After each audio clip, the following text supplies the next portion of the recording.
Selamat hari Minggu adik-adik. Selamat berjumpa dengan Kak Yanti. Minggu ini Kak Yanti akan mengajak adik-adik untuk bersama-sama memuji dan memuliakan nama Tuhan. Kita bersyukur Tuhan memberi kesempatan kepada kita untuk dapat beribadah kembali di hari Minggu ini. Mari kita sama-sama menaikkan pujian. Terima kasih Tuhan untuk kasih setiamu.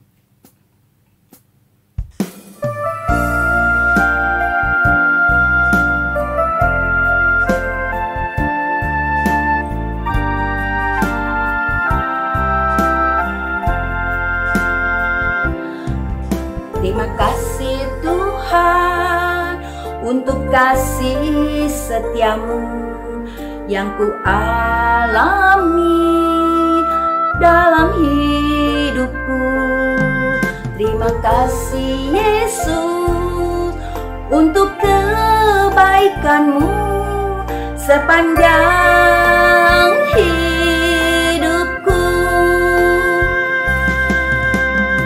Terima kasih Yesusku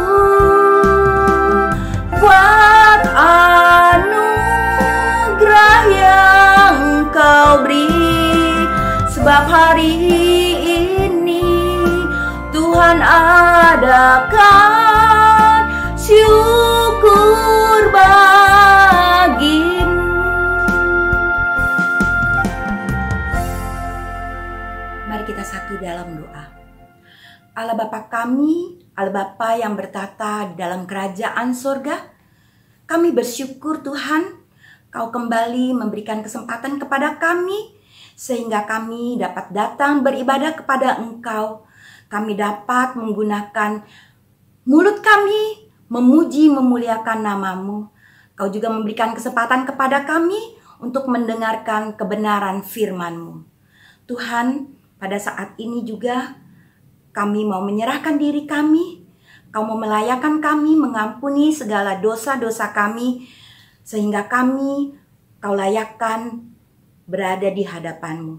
Tuhan, Kau juga memimpin ibadah sekolah minggu ini dari awal, pertengahan, sampai akhirnya. Hanya di dalam nama anak-Mu yang tunggal Tuhan kami, Yesus Kristus, kami berdoa dan bersyukur. Haleluya. Amin. Adik-adik, kita sudah memasuki bulan ke-9 di masa pandemi ini. Tidak mudah ya adik-adik, kita menjalani hari-hari kita di masa pandemi ini. Banyak terjadi perubahan di dalam kehidupan kita. Bagaimana kita bersekolah, kita tidak bisa bertatap muka secara fisik dengan guru-guru, dengan teman-teman kita di sekolah. Begitu juga beribadah, semua dilakukan secara virtual. Banyak juga kendala-kendala yang terjadi di dalam proses belajar dan mengajar. Tidak semudah ketika masa masih normal dahulu. Tapi adik-adik, kita yakin dan percaya masa-masa ini dapat kita lalui bersama Tuhan. Kita tidak tahu memang sampai kapan masa ini berakhir. Tapi kita yakin dan percaya rancangan Tuhan adalah rancangan damai sejahtera. Tuhan memberikan yang terindah dalam hidup kita. Dan Tuhan juga memampukan kita untuk dapat melewati hari-hari kita. Sehingga kita dapat tetap bersukacita di dalam menjalani kehidupan sehari kita. Seperti lagu ini yang menyatakan, ku berbahagia yakin teguh, Yesus abadi kepunyaanku.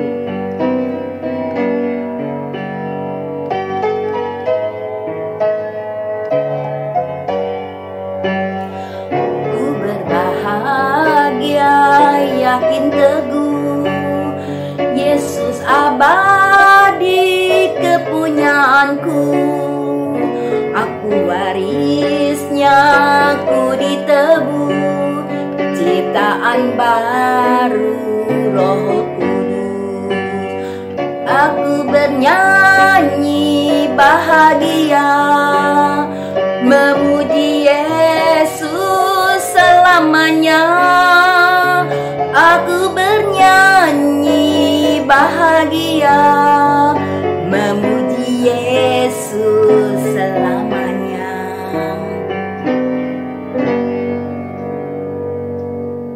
Ya adik-adik, hanya bersama Tuhan kita mau menyertakan Tuhan di dalam hidup kita. Kita yakin Tuhan memampukan kita sehingga kita dapat melewati hari-hari dengan lebih mudah, dengan tidak mengeluh, tidak menyalahkan keadaan, tapi kita dapat melihat kebaikan Tuhan yang ada di dalam hidup kita. Percayalah adik-adik, seperti lagu ini menyatakan, percaya saja.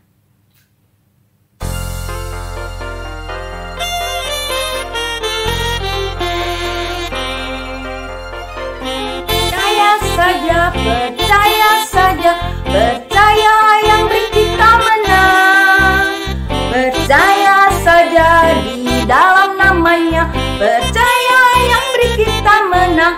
Haleluya, puji Tuhan, haleluya, puji Tuhan, haleluya, puji Tuhan, haleluya, haleluya, puji Tuhan, haleluya, puji Tuhan, haleluya, puji Tuhan, haleluya.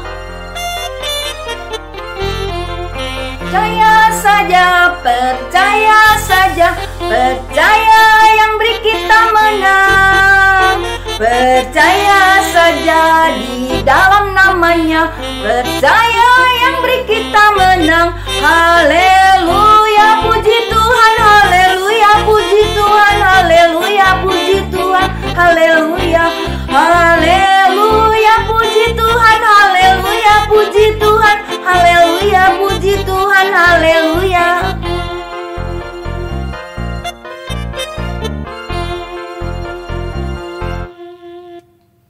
Adik-adik, tiba saatnya kita mau menyiapkan hati kita untuk mendengar kebenaran firman Tuhan yang akan disampaikan oleh Kak Heri. Mari sebelumnya untuk menyambut firman Tuhan kita akan menyanyikan Firman-Mu Pelita.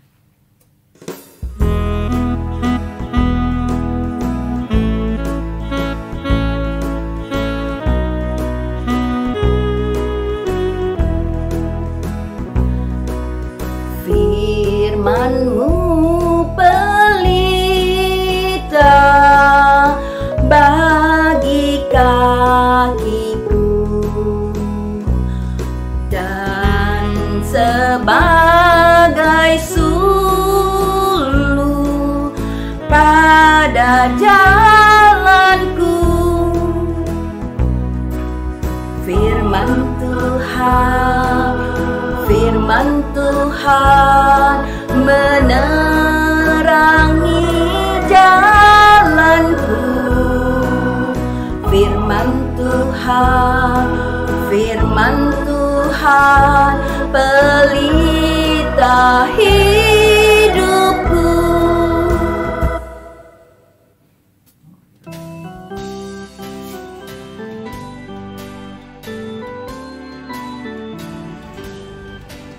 Selamat pagi adik-adik, kita akan membaca dan merenungkan firman Tuhan. Mari kita minta pertolongan Tuhan, mari kita berdoa. Bapa kami yang ada di surga, terima kasih atas anugerah-Mu. Berfirman-Lah ya Bapa, kami siap untuk mendengar. Berikan kami hati yang mau menerima akan firman-Mu. Pakailah hamba-Mu untuk berkata-kata sesuai dengan kehendak-Mu. Dalam nama Tuhan Yesus, firman yang hidup, kami berdoa dan mengucap syukur. Amin. Oke adik-adik, kita buka kitab Yeremia 29 ayat 1-14. Kakak akan membacakannya. Surat kiriman kepada orang-orang buangan di Babel. Beginilah bunyi surat yang dikirim oleh Nabi Yeremia dari Yerusalem kepada tua-tua di antara orang buangan, kepada imam-imam, kepada nabi-nabi, dan kepada seluruh rakyat yang telah diangkut ke dalam pembuangan oleh Nebukadnezar dari Yerusalem ke Babel. Itu terjadi sesudah Raja Yekonya beserta Ibu Suri, pegawai-pegawai istana, pemuka-pemuka Yehuda dan Yerusalem, tukang dan pandai besi telah keluar dari Yerusalem. Surat itu dikirim dengan perantaran Elasa bin Safan dan Gemaria bin Hilkiah yang diutus oleh Zedekia, Raja Yehuda ke Babel kepada Nebukadnezar, Raja Babel, bunyinya. Beginilah firman Tuhan semesta alam Allah Israel kepada semua orang buangan yang diangkut ke dalam pembuangan dari Yerusalem ke Babel. Dirikanlah rumah untuk kamu diami, buatlah kebun untuk kamu nikmati hasilnya, ambillah istri untuk memperanakan anak laki-laki dan perempuan. Ambilkanlah istri bagi anakmu laki-laki, dan carikanlah suami bagi anakmu perempuan, supaya mereka melahirkan anak laki-laki dan perempuan, agar di sana kamu bertambah banyak dan jangan berkurang. Usahakan kesejahteraan kota kemana kamu aku buang, dan berdoalah untuk kota itu kepada Tuhan, sebab kesejahteraannya adalah kesejahteraanmu. Sungguh beginilah firman Tuhan semesta alam Allah Israel. Janganlah kamu diperdayakan oleh nabi-nabimu yang ada di tengah-tengahmu dan oleh juru-juru tenungmu, dan janganlah kamu dengarkan mimpi-mimpi yang mereka mimpikan. Sebab mereka bernubuat palsu kepadamu demi namaku. Aku tidak mengutus mereka. Demikianlah firman Tuhan. Sebab beginilah firman Tuhan, apabila telah genap 70 tahun bagi Babel, barulah aku memperhatikan kamu. Aku akan menepati janjiku itu kepadamu dengan mengembalikan kamu ke tempat ini. Sebab aku ini mengetahui rancangan-rancangan apa yang ada padaku mengenai kamu. Demikianlah firman Tuhan, yaitu rancangan damai sejahtera dan bukan rancangan kecelakaan, untuk memberikan kepadamu hari depan yang penuh harapan. Dan apabila kamu berseru dan datang untuk berdoa kepadaku, maka aku akan mendengarkan kamu. Apabila kamu mencari aku, kamu akan menemukan aku. Apabila kamu menanyakan aku dengan segenap hati, aku akan memberi kamu menemukan aku. Demikianlah firman Tuhan. Dan aku akan memulihkan keadaanmu, dan akan mengumpulkan kamu dari antara segala bangsa, dan dari segala tempat kemana kamu telah kucerai beraikan. Demikianlah firman Tuhan.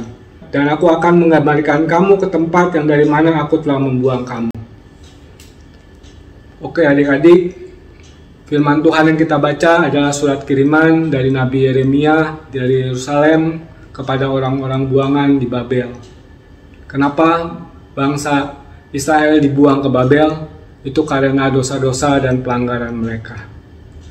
Masa pembuangan di Babel dimulai dari masa Raja Yoyakim, Raja Yehuda, lalu Raja Yekonia atau Yoyakin anaknya, karena melakukan apa yang jahat di mata Tuhan. Kerajaan Israel terpecah menjadi dua ketika Raja Rehabeam menjadi raja di Yehuda. Rehabeam adalah anak Salomo keturunan Daud. Kerajaan Yehuda sering juga disebut kerajaan di selatan dengan ibu kotanya Yerusalem. Sedangkan yang di utara disebut kerajaan Israel. Pada masa Raja Zedekia ini, kerajaan Israel telah dikalahkan oleh Asyur. Demikian sekilas latar belakang sampai dengan surat ini dikirim. Dan melalui firman Tuhan ini, kita mau belajar setidaknya akan 3 hal. Yang pertama, Tuhan adalah Tuhan yang setia. Tuhan yang adil telah membuang bangsa Israel ke Babel, tapi Tuhan juga setia dan pengampun. Tuhan melalui Nabi Yeremia memberi pengharapan bagi bangsa Israel. Tuhan juga memberi perintah yang kita sudah baca tadi di ayat 4-7. Dirikan rumah, buatlah kebun, berkembang biak dan bertambah banyak, usahakan kesejahteraan. Tuhan mau bangsa Israel tetap hidup normal dan tetap menerima janji Tuhan pada waktunya. Dan Tuhan juga memberikan peringatan-peringatan. Itu sudah kita baca di ayat 8 dan 9. Jangan terpedaya oleh nabi-nabi palsu, juru-juru tenung, dan pemimpi. Tuhan tidak mengutus mereka. Tuhan tidak pernah meninggalkan bangsa Israel. Tuhan itu setia pada janjinya dan akan menggenapi janjinya. Dan yang kedua, kita mau belajar Tuhan atas masa depan yang penuh harapan. Tuhan juga memberikan janji-janjinya yang kita sudah baca di ayat 10 sampai 14. Tuhan akan memulihkan keadaan bangsa Israel setelah 70 tahun masa pembuangan. Rancangan Tuhan adalah rancangan damai sejahtera dan hari depan yang penuh harapan. Dan Tuhan selalu ada, tidak pernah meninggalkan bangsa Israel. Tuhan dapat ditemukan bila mereka mencari dengan segenap hati. Hidup di dalam pembuangan adalah situasi yang sulit bagi Israel dan situasi yang asing, yang sama sekali berbeda dengan adat istiadat bangsa Israel. Itu kita bisa baca juga waktu kita mendengar cerita Daniel. Daniel menolak santapan raja karena bagi Daniel menajiskan. Hidup yang ditawan, hidup yang terasing dan jauh dari Yerusalem, bangsa Israel rindu untuk kembali ke Yerusalem. Tuhan menepati janjinya. Dan itu bisa kita baca pada kitab Esra pasal yang pertama. Kakak akan membacakan judulnya. Kores mengizinkan orang-orang buangan kembali ke negerinya. Kores, Raja Persia yang sudah menaklukkan Babel, menggenapi firman Tuhan yang diucapkan oleh Nabi Yeremia. Raja Kores mengizinkan bangsa Israel untuk kembali ke Yerusalem. Bangsa Israel kembali ke Yerusalem dengan membawa serta perlengkapan bait Allah yang dulu dirampas oleh bangsa Babel. Tuhan memberikan bangsa Israel hari depan yang penuh harapan. Dan yang ketiga, Tuhan juga mau kita hidup taat dan berserah kepada Tuhan. Setiap orang punya pergumulan hidup masing-masing. Dan Tuhan bisa membawa seseorang pada panggilan khusus. Cara Tuhan seringkali berbeda dengan cara manusia. Tapi Tuhan mau kita tetap taat dan berserah kepadanya. Kakak juga akan menceritakan kesaksian menguatkan dari diri Gracia Epipania. Gracia adalah anak keempat dari pasangan Bapak Suryadi dan Ibu Yuliani. Gracia lahir di tahun 2006. Gracia lahir dengan kelainan pada matanya. Ada selaput putih yang menutupi bola matanya. Seiring bertumbuhnya Gracia, ada hal-hal istimewa dalam diri Gracia. Pada usia 1 tahun, Gracia suka menyanyi dengan hanya mendengar dari televisi ataupun radio. Pada umur 3 tahun, Gracia belajar main piano. Dan pada umur 4 tahun, Gracia sudah bisa menyanyi dan main piano.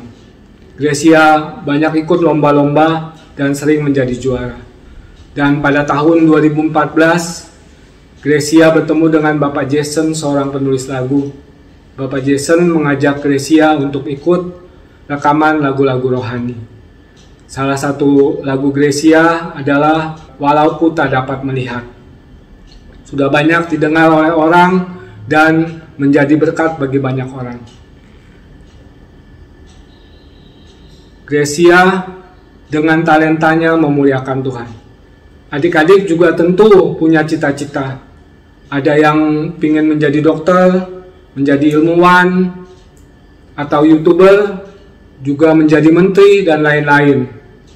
Didoakan, adik-adik bisa menulis untuk didoakan. Doakan dan minta pada Tuhan supaya sesuai dengan kehendak Tuhan. Dan kadang-kadang juga ada rencana kita yang gagal. Contohnya yang sederhana adalah ketika kenaikan bulan Juli yang lalu. Kalau tidak ada pandemi, adik-adik bisa pergi ke sekolah, masuk ke kelas yang baru, bertemu dengan teman-teman yang baru. Atau ada juga yang mendapat liburan kenaikan kelas. Tapi semua tidak bisa karena ada pandemi. Seperti bangsa Israel yang sudah dipulihkan dan Gracia yang mau menjadi berkat bagi banyak orang. Walaupun kadang-kadang kita tidak mengerti rencana Tuhan, tapi adik-adik tetap percaya bahwa rancangan Tuhan adalah yang terbaik bagi adik-adik. Amin. Ayat hafalan kita terambil dari Yeremia 29 ayat yang ke-11. Sebab aku ini mengetahui rancangan-rancangan apa yang ada padaku mengenai kamu. Demikian firman Tuhan, yaitu rancangan damai sejahtera dan bukan rancangan kecelakaan, untuk memberikan kepadamu hari depan yang penuh harapan. Sekarang kita mau mengucap syukur kepada Tuhan, kita mau memberikan persembahan. Adik-adik bisa minta tolong kepada papa mama untuk mentransfer ke rekening berikut. Sekarang ibadah sudah selesai, kita mau tutup dalam doa. Kita berdoa. Bapa kami yang ada di surga, terima kasih atas firman-Mu yang indah. Terima kasih atas rancangan damai sejahtera dalam hidup kami. Ajar kami untuk selalu taat dan mau berserah kepadamu. Selalu percaya rancangan-Mu yang terbaik bagi hidup kami. Di dalam nama Tuhan Yesus, Juru Selamat kami yang hidup, kami sudah berdoa dan ucap syukur. Amin. Sampai jumpa adik-adik.